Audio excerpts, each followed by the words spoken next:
गाय मांस का गौ वाला मामला आया है। देखिए, बात यह है कि ये कहते हैं कि हम इस्लाम के मानने वाले धर्मानुयायी हैं, हम इस्लाम मजहब का पालन करते हैं।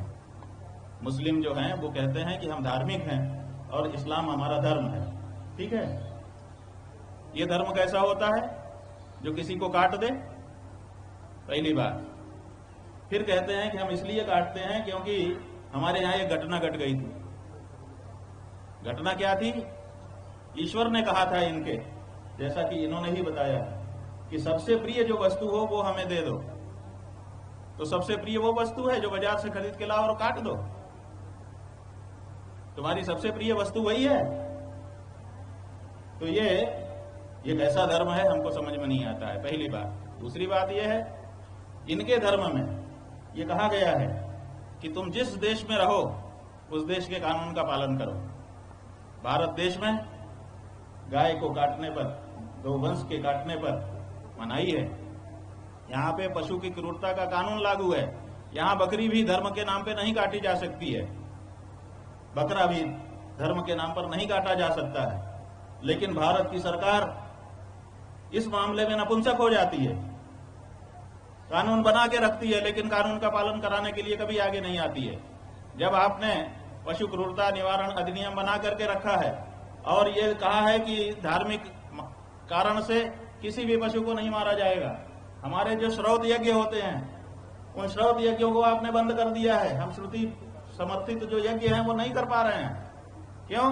क्योंकि जब हम करने के लिए चलते हैं तो आप कहते हैं कि धर्म के नाम पे आप यहाँ पर पशु हत्या नहीं कर सकते हैं। तो ऐसी परिस्थिति में आपने पूरे देश के मुसलमानों को किस बात के लिए धर्म के नाम पर हत्या करने की छूट दे रखी है? ये जो कमजोरी है भारत सरकार की, उसका लाभ उठा करके मुसलमान बकरा भी काट रहे हैं और साथ साथ हमारे दिल को दुखाने के लिए जानबूझ करके हमारी आस्था का केंद्र, हमारी गौ माता और उसके वंश को भी काट रहे हैं। ये भारत सरकार की शह पे भारत देश में रहने वाले मुसलमान कर रहे हैं। अगर भारत सरकार की शह न होती तो भारत देश में रहने वाला मुसलमान किसी देश के कानून से कैसे भिड़ सकता था? तो ये लंबे समय से चला आ रहा है। भारत की सरकार इसमें दोषी है, वो कड़ाई नहीं करती है, एक तबके पर कड़ाई करती है। माने कानून पालन करने के लिए भारत में बस हिंदू है, बाकी सबको जो कुछ चाहे वही करने की छूट है। अगर ऐसा है तो भारत के हिंदुओं को सोचना पड़ेगा कि हम क्या करें, इस देश के नेतृत्व के बारे में विचार करें। और यही बात विचार करने के लिए इस समय जो गौ प्रतिष्ठा आंदोलन चल रहा है उसके अंतर्गत अब सनातन धर्मी गौ भक्तों ने यह निश्चय किया है कि जहां जहां भी जो भी चुनाव होगा उसमें हम गाय के लिए खड़े होंगे और गाय के लिए वोट करेंगे। तो धीरे धीरे ये आंदोलन अब वोट में तब्दील होगा और तब इस देश के जो नेतागण हैं उनको समझ में आएगा हमारा नेता हमारा वोट लेता है। हमारा माने हम बहुसंख्यक हिंदुओं का, और हमारी गाय काटी जाती है, इस बारे में संसद में जाकर के एक वाक्य नहीं बोल सकता। हमारे सांसद, हमारे विधायक, हम हिंदुओं के वोट से जीते हुए लोग हैं और हमारे हृदय में इतना बड़ा त्रिशूल चुआ हुआ है, लेकिन ये संसद में जाकर के, विधानसभा में जाकर के एक वाक्य हमारे लिए नहीं बोलते कि मेरे क्षेत्र की जनता पीड़ित है, गौ हत्या को देख करके पीड़ित है।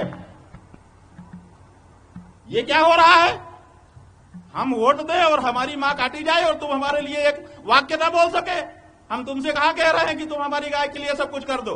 हम यही तो कह रहे हैं कि संसद में खड़े को उठा दो। ये यहां पर बैठे हैं कुंवर रमन सिंह जी के लड़के, ये हमसे कुंभ के समय में मिले थे। हमने इनसे कहा था कि संसद में जाकर के गौ माता के लिए बोलो, आज तक नहीं बोले। केवल ये नहीं है, 543 सांसदों की यही हालत है। हिंदुओं के जो प्रश्न हैं उन प्रश्नों को संसद में रखने के लिए हमारे ही चुने हुए सांसद हमारे लिए तैयार नहीं है। क्या हम हिंदुओं को इस बारे में नहीं सोचना होगा कि हम ऐसे सांसद को भेजें जो कम से कम हमारी पीड़ा को तो संसद में खड़ा होकर के बोल सके। हमसे जुड़े रहने के लिए हमारे YouTube चैनल को सब्सक्राइब करें और नई वीडियो की नोटिफिकेशन के लिए बेल आइकॉन को दबाएं।